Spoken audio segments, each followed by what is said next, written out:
Swastiastu. Good afternoon, Prof. For the first, let me introduce myself. My name is Niwender Mianti, with student ID number 213101016. Here, I will explain about malaria incidence from 2016 to 2018. For the presentation, I will use Indonesian language. Jadi di sini saya memiliki data dari 38 provinsi dengan kasus kejadian malaria pada tahun 2016 hingga tahun 2018. Di sini data yang saya dapatkan itu dari website resmi dari BPS. Jadi untuk data resmi dari BPS itu datanya seperti itu.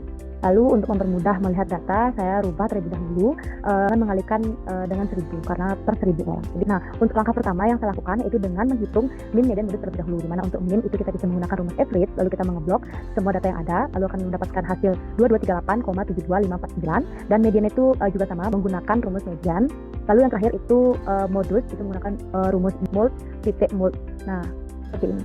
Baik, untuk set yang selanjutnya itu mengenai rumusan masalah, di mana rumusan masalah itu saya bagi menjadi dua, yaitu rumusan masalah secara statistik dan rumusan masalah secara kebijakan dan sosial. Nah, untuk yang pertama yaitu mengenai rumusan masalah statistik, di mana soal yang pertama, bagaimana rata-rata nasional kejadian malaria di Indonesia pada tahun 2016 hingga tahun 2018. Apakah terjadi tren penurunan atau kenaikan secara nasional?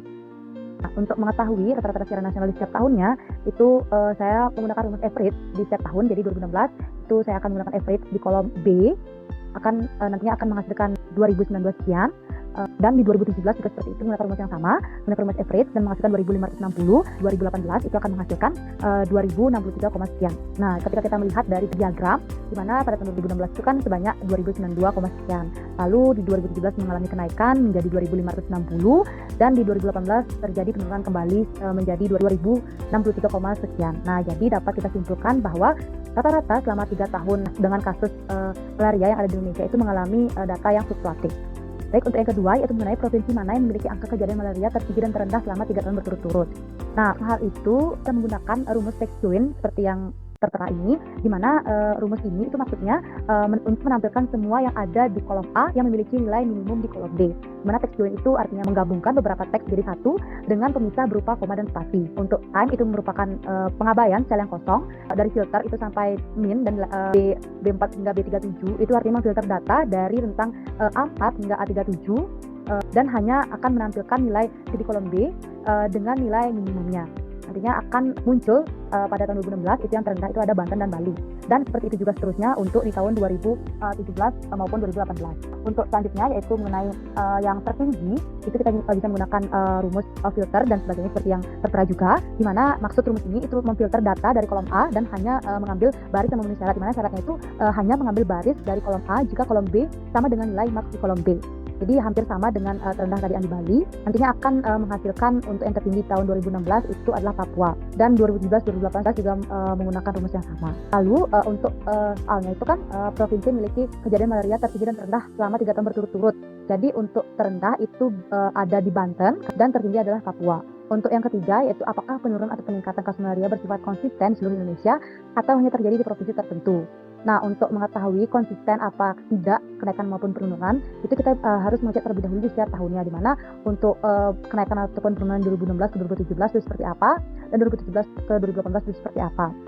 Untuk di 2016-2017 itu kan sama itu kan 50 ke 60 berarti mengalami kenaikan sebanyak 10. Nah, dari 17 ke 2018 itu dari 60 ke 20 itu akan mengalami penurunan sebanyak 40, di mana negatif dalam kolom ini berarti mengalami penurunan. Data dari 2016 hingga 2018 untuk keterangan itu bisa kita menggunakan rumus seperti ini, di mana kita bisa lihat bahwa pada tahun 2016 itu sebanyak 50, 2016 sebanyak 60, dan 2018 sebanyak 20 memiliki data yang fluktuatif karena dari 1 tahun pertama dia naik, lalu di tahun berikutnya dia turun seperti itu. Dan untuk mempermudah agar kita tidak lama itu kita bisa menggunakan rumus seperti ini.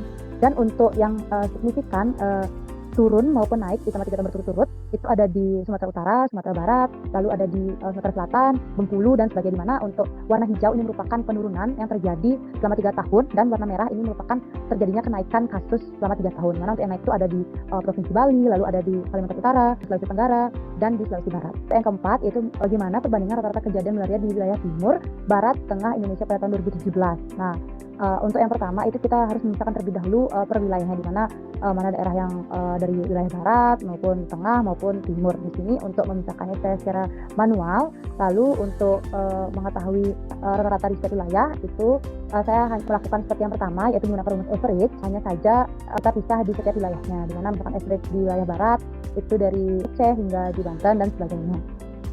Dimana untuk wilayah barat itu menghasilkan rata-rata 117,5, di wilayah tengah itu 578, sekian, dan di wilayah timur itu sebanyak 19.265. Untuk dari diagram itu bisa kita lihat bahwa di wilayah timur itu memiliki kejadian yang sangat tinggi, itu sebanyak 96% dari total kejadian yang ada, dan di wilayah barat itu hanya 1% dari keseluruhan, dan di wilayah tengah itu ada 3% dari keseluruhan. Kelima, yaitu penciumannya menunjukkan perbaikan paling signifikan dalam menurunkan angka malaria selama 3 tahun. Nah, untuk kita lihat perbaikan paling signifikan atau penurunan kasus yang paling signifikan itu kita bisa menggunakan rumus seperti yang kedua, yaitu menggunakan rumus text join. Lalu kita menggunakan penurunan dan kenaikan paling signifikan pada kolom ini, di mana pada kolom ini itu untuk yang angka pertama itu kita bisa melihat dari penurunan maupun kenaikan secara signifikan secara keseluruhan. Itu ada misalkan dari 10, 40, jadi itu hanya adanya penurunan sebanyak 30 dan sebagainya. Nah, lalu akan kasus yang paling signifikan itu terjadi pada di Maluku. Terus selanjutnya, daerah mana yang memiliki kenaikan yang tidak lebih dari 10% dari periode 2016 hingga 2018. Nah, untuk kasus ini itu yang tadi kan kita sudah menghitung penurunan dan kenaikan paling signifikan selama 2016 hingga 2018. Ini lalu kita menggunakan persentase, di mana untuk persentasenya itu kita bisa menggunakan rumus dari kasus 2018 ke 2016 lalu dibagi dengan kasus di 2016. Kita menghasilkan pada kolom hasil yang seperti ini memiliki kasus yang di atas dari 10%, yaitu ada di Bangka Belitung, NTB, Kalimantan Tengah, Kalimantan Timur, Kalimantan Utara, Sulawesi Selatan, Sulawesi Barat, Papua Barat, dan Papua. Mana untuk melihat apakah dia ada di atas maupun di bawah dari 10%, kita bisa menggunakan rumus seperti ini. Berapakah persentase provinsi yang mencatat kasus malaria mendekati nilai rata-rata nasional? Nah, jadi di sini untuk menjawab nilai rata-rata kasus nasional itu kita bisa menghitung terlebih dahulu untuk nilai sigma, min, median maupun standar deviasi, karena ini mencakup dengan terma Spicek. Dimana untuk sigma itu kita bisa menghitung menggunakan sum di setiap tahunnya, lalu median kita bisa menggunakan rumus average, untuk median bisa menggunakan rumus median, dan untuk standar deviasi kita bisa menggunakan rumus stdef.p. Lalu setelah kita mendapatkan seperti ini, baru kita bisa lihat jumlah kasus malaria yang mendekati rata-rata, dimana untuk rumusnya itu bisa menggunakan kontif, dimana kontif itu menghitung berapa banyak data dalam kan di tahun 2016 itu di kolom B yang nilainya berada dalam min dikurang standar deviasi dan min ditambah dengan standar deviasi. 2016 itu akan menghasilkan 33, 2017 menghasilkan 32, dan 2018 menghasilkan 33 juga. Nah, untuk persentase itu kita bisa menggunakan rumus seperti ini, di mana B67 merupakan jumlahnya dan dibagi dengan count, di mana count itu gunanya untuk melihat berapa banyak angka yang ada pada range di masing-masing kolomnya. Jadi akan menghasilkan persentase 97,06%, 94%, dan 97%. Karena di nomor 9 juga sama, yaitu outlier dengan konstanta K sama dengan 2. Jadi kita menghitung terlebih dahulu konstanta K2 dan konstanta K3, karena menghitung batas bawah dan batas atas terlebih dahulu. Kita bisa menggunakan average, karena batas bawah itu mu dikurang K dikali dengan standar deviasi. Itu kita bisa menggunakan rumus seperti ini, karena batas bawah itu dikurang dan batas atas itu ditambah. Lalu setelah itu kita lakukan sama juga di K3, dan setelah itu kita melihat outlier dan normal berdasarkan Spicek K dengan 2, di mana untuk K dengan 2 itu minimal 9% data itu bersifat normal minimal. Lalu untuk outlier rumus kontif ini lalu akan menghasilkan outliernya sama-sama 1 di setiap tahunnya, dan outlier pada di K dengan 2 itu terjadi di daerah Papua.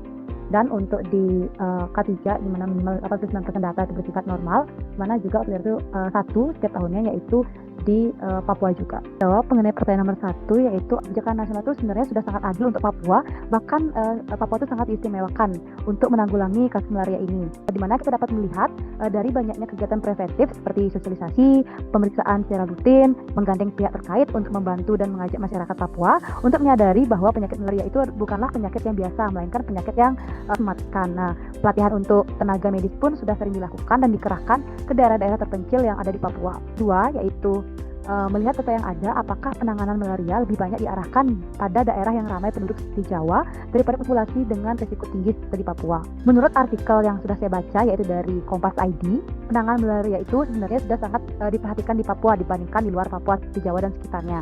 Namun, jumlah kasus malaria itu yang ada di Papua itu tetap masih sangat tinggi dibandingkan dengan daerah lainnya. Karena adapun penyebab dari tingginya kasus yang ada di Papua yaitu seperti kurangnya kesadaran masyarakat bahwa malaria itu bukanlah penyakit yang biasa, melainkan penyakit yang mematikan. Selain itu, wilayah timur termasuk Papua memang dikenal sebagai rumah malaria, sehingga menjadi tantangan tersendiri dalam upaya penanggulangan penyakit ini. Yang ketiga, yaitu ada beberapa provinsi di Indonesia yang mengalami kenaikan secara konsisten selama 3 tahun berturut-turut, dari tahun 2016 hingga tahun 2018, yaitu Kalimantan Timur, Sulawesi Selatan, Sulawesi Barat. Nah, kebijakan pemerintah yang dapat dilakukan untuk mengurangi kasus malaria yang terjadi di 3 provinsi yaitu pemerintah perlu memperkuat layanan kesehatan di daerah rawan, melakukan penyemprotan insektisida dan distribusi kelambu, serta meningkatkan edukasi masyarakat.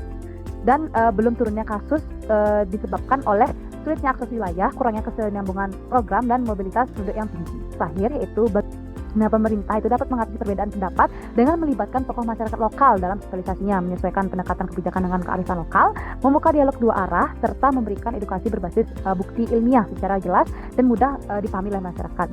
Baik, sekian materi yang dapat saya sampaikan. Terima kasih.